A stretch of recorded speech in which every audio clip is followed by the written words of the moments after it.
আজান দিতে বলুন। আল্লাহু আকবার, আল্লাহু আকবার।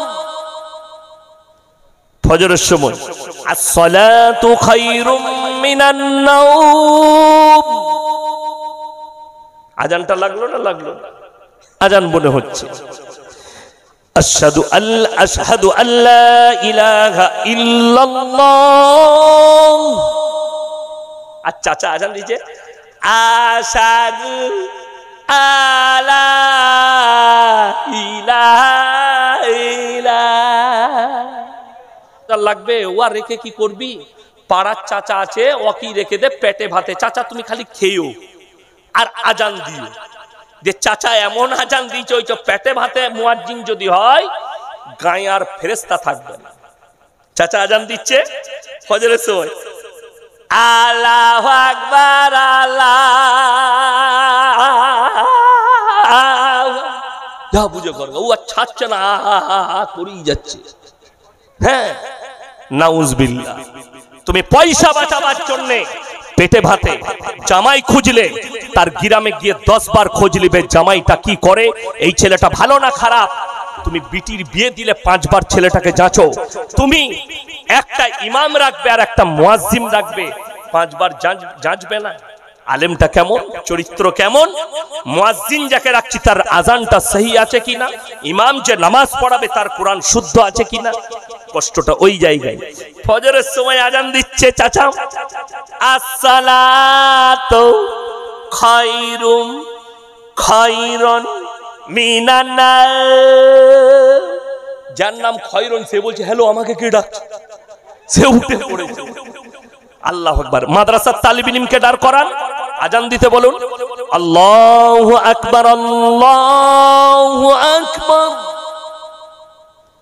ফজরের সময় আসসালাতু খায়রুম মিনান নাওম।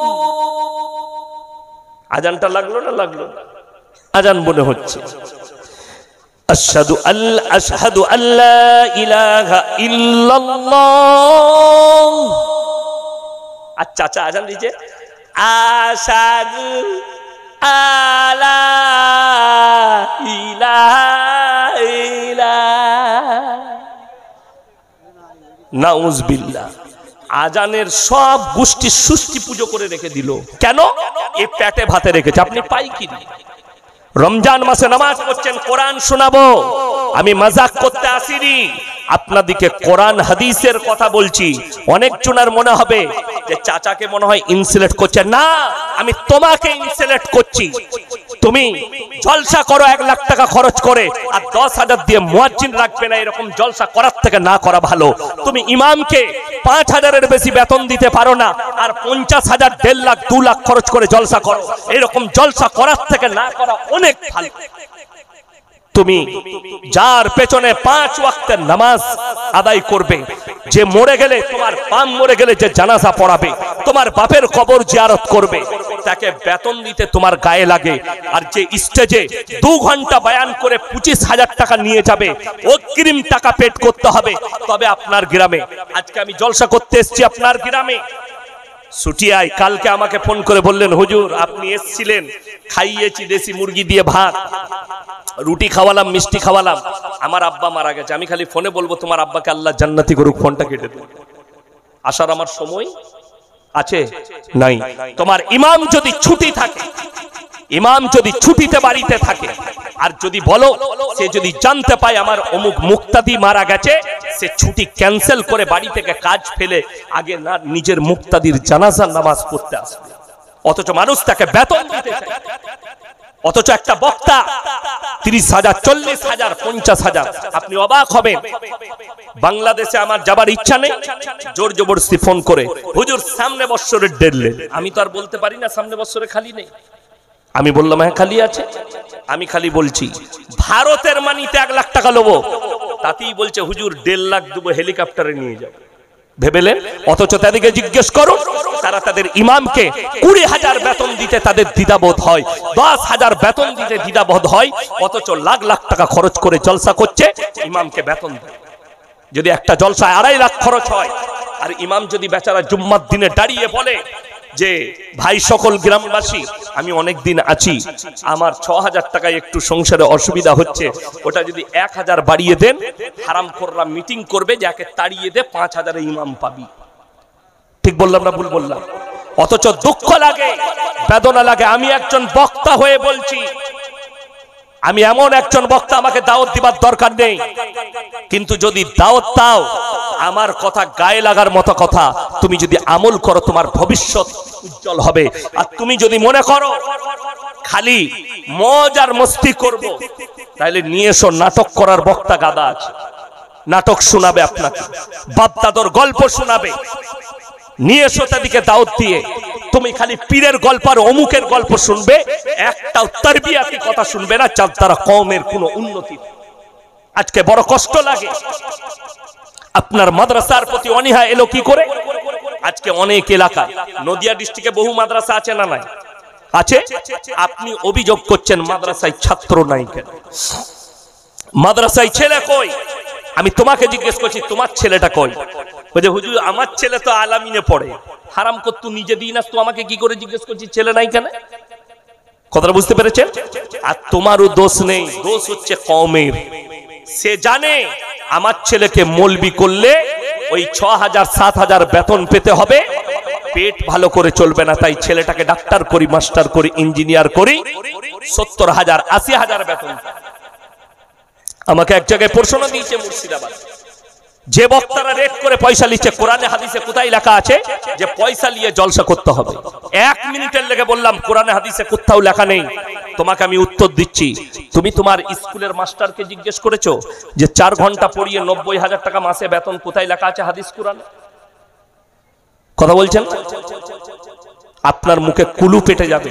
আপনি ডাক্তারকে বলতে পেরেছেন, আপনি ডাক্তারি শিখে সেবা করছেন, কি করতে আপনি এক একটা রোগীর 1000 টাকা করে লিখছেন, ফিস লিখছে 1000 টাকা, ওষুধ লেখে, ওষুধে ডাক্তার কমিশন পায়, তোমাদের কিচ্ছু জানা নাই।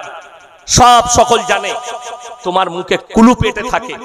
আর মৌলবি যদি দাঁড়িয়ে বলে আমার 1000 টাকা বেতন বাড়াও, তখন তোমার একজন মতওয়াল্লি সাহেব মসজিদে ঢুকেছে জুম্মার দিনে, এসে বলছে ইমাম সাহেব বেচারা জুম্মার দিনে গোসল টোসল করে আতর লাগিয়ে বসে আছে, মেম্বারে যাবে, ঢুকে বলছে হুজুর আপনার কাছে এলাম, কি ব্যাপার?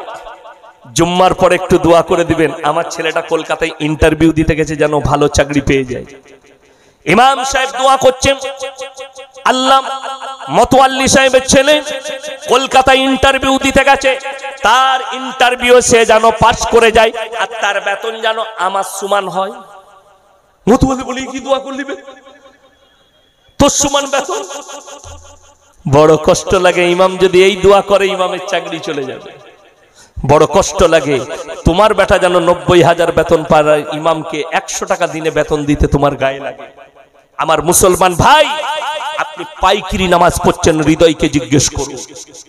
পাইকিরি নামাজ, আজকে বেশিরভাগ লোক মাথা ঠুকতে যায় মসজিদে গিয়ে, পাড়ার লোক যেন বলে চাচা নামাজি, কিন্তু রাতের বেলায় এসে চাচা লোকের এল ফুটো করছে।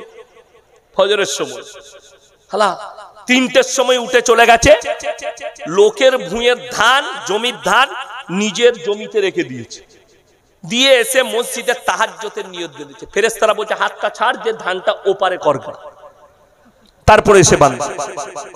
আরে অবাক হবেন, ফাঁস কাতারে নামাজ পড়ে, মাকে খুব ভালোবাসে। আমার আগে জয়নাল ভাই বলছিলেন না মায়ের মহব্বতের কথা, মাকে এত মহব্বত করে। মাকে বলছে মায়ের খুব শরীর খারাপ, কোথায় যাবি? বলে কৃষ্ণনগরে মাকে ডাক্তার দেখাতে নিয়ে যাব। মা অসুস্থ, গিয়ে কৃষ্ণনগরের রেজিস্ট্রি অফিসে গিয়ে টিপ দিয়ে মায়ের মালগুলো সব তার। মেজো ভাই জানে না, বড় ভাই জানে না, ও তো নামাজি। এই দুটো ভাই মনে করছে আমার ভাইয়ের মতো ইমানদার কেউ নাই। মা তারপরে মারা গেছে, দুটো ভাই এসে বলছে ভাই মা তো মারা গেল, এরপরে জমি সম্পত্তি ভাগ করো। ভাগ করো কি, সব তো আমার। তোর কি করে হলো? মা লিখে দিয়েছে ওই যে তাহাজ্জুদ, গোলমাল, চোর, ধোঁকাবাজি, প্রতারণা। এইরকম 100টা নামাজি কিয়ামতের দিনে ধরা পড়বে, সমাজকে ধোঁকা দিয়েছে, প্রতারণা করেছে। কোরআন খুলুন, আমার আল্লাহ কোরআনে বললেন 18 পারা প্রথম পৃষ্ঠা প্রথম আয়াত, কাদ আফলাহাল মুমিনুন, হে আমার নবী প্রকৃত মুমিন কারা? তাদের 1 নম্বর আখলাক আল্লাযীনা হুম ফি সলাতিহিম খাশিউন, তারা যখন নামাজ পড়বে খুশু খুজুর সঙ্গে তারা যেন নামাজ আদায় করে, ধীর স্থিরতার সঙ্গে। 5 মিনিটের নামাজে 10 মিনিট খরচ করুন। আমাদের কিছু লোক আছে বাজারে দোকান, মসজিদে ঠিক ঢুকে যখন ইকামত শুরু হয়, ঠিক বললাম না? আল্লাহু আকবার শুরু হয়ে গেছে, ই তাড়াতাড়ি দোকানের শাটারটা ফেলিয়ে উজু করে আল্লাহ ঢুকে, আর মনে পড়ছে না দোকানের ক্যাশ বাস্কতে চাবি লাগাইছি না লাগাই। অনেকজন আবার টাকা গুনছে, আজকে বেশ ভালো বিক্রি বাটা হলো না, নামাজটা কোথায় যাবে? আর রাসূল আকরাম সাল্লাল্লাহু আলাইহি সাল্লাম বললেন পৃথিবীর সমস্ত হাজত ফেলে দিয়ে হাজত সেরে তারপরে নামাজে দাঁড়াও। বলে দিই কোরআন খুলে, আমার আল্লাহ কোরআনে বললেন, আচ্ছা কোন মৌলবি বায়ান করেছে মসজিদে ঢুকে গেলে আর বেরোবি না? কথা বলেন, পানি দেন তো।